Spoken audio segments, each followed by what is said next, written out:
एक बार भोमनपुर में राजन नाम का एक आदमी था जो एक धोबी था और वह अपनी बेटी रेखा के साथ रहता था। रोजाना राजन अपनी बेटी के साथ ग्रामीणों के घर पर उनके गंदे कपड़ों को इकट्ठा करने के लिए जाता था। कपड़े इकट्ठा करने के बाद वह इन्हें एक एक करके गिनता, उन्हें एक पोटली के रूप में बनाता और उन्हें नदी के किनारे ले जाता था। जब राजन कपड़े धोता था, रेखा कपड़ों के लिए साबुन तैयार करती थी। कपड़े धोने के बाद राजन साबुन में कपड़े डुबोता, अपनी बेटी की मदद से उन्हें निचोड़ता था और उन कपड़ों को चट्टानों पर फैलाकर सुखाता था। कपड़ों को घर पर लाकर राजन इस्त्री करता था और रेखा पोटली में बांधती थी। इसी तरह वे मेहनत करते थे और पैसे कमाते थे।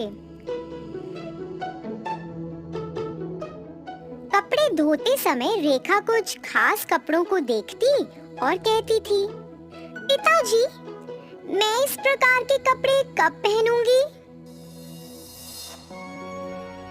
पिताजी, क्या आप इस पोशाक को देख रहे हैं? सुंदर है ना? मुझे लाल रंग के कपड़े बहुत पसंद हैं।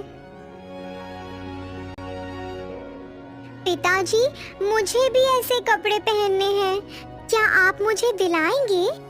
रेखा जब भी राजन से इस तरह पूछती थी, तो वह उसे कभी जवाब नहीं देता था। अपने घर के कामों को पूरा करने के बाद उसने ग्रामीणों के कपड़ों की पोटली में से अपनी पसंदीदा आधी साड़ी उठाई और सज धज कर अच्छे से तैयार हो गई। तैयार होने के बाद वह खुद को निहारती और बहुत खुश महसूस करती। वह ऐसा कई बार करती थी और इसी तरह रेखा को इसकी आदत पड़ गई। हर दिन वह अपने पिता को बिना बताए पोटली में से कुछ कपड़े चुरा लेती थी। जब उसके पिता सो जाते, वह उन कपड़ों को पहन लेती और फिर सज धज कर अपने आप को निहारती थी। एक दिन जमींदार की बेटी ने अपने कपड़े धोने के लिए धोबी को राजघराने में बुलाया। राजन अपनी बेटी रेखा के साथ उनके पास पहुंचा। जब वे दोनों कपड़े इकट्ठे कर रहे थे,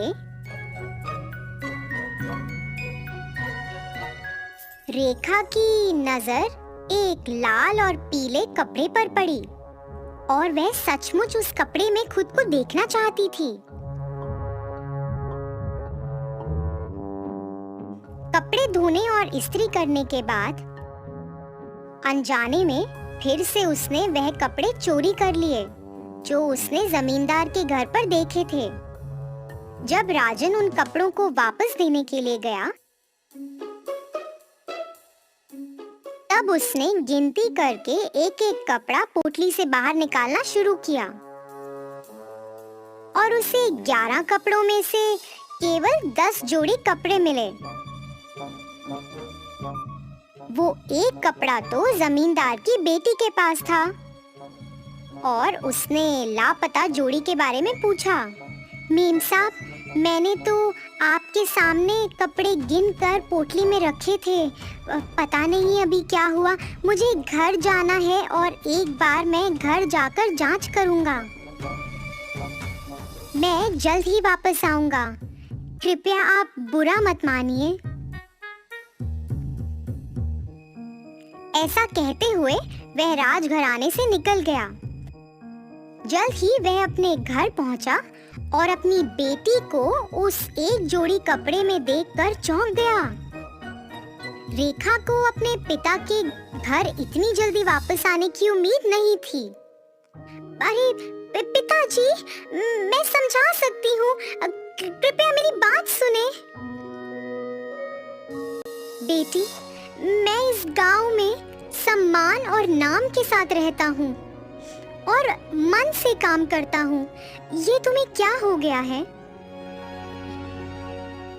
ये तो बहुत शर्म की बात है कि आपने चोरी की है। जो आपने अभी किया है वह बिल्कुल गलत है। यह मूर्खता है।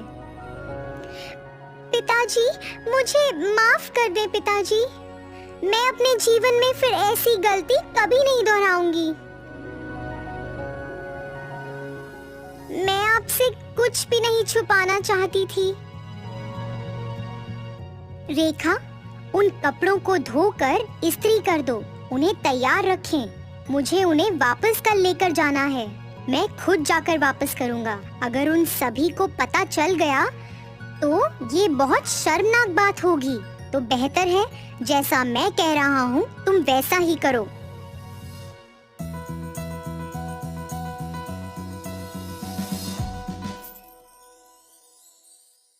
फिर ऐसे ही कुछ दिन बीत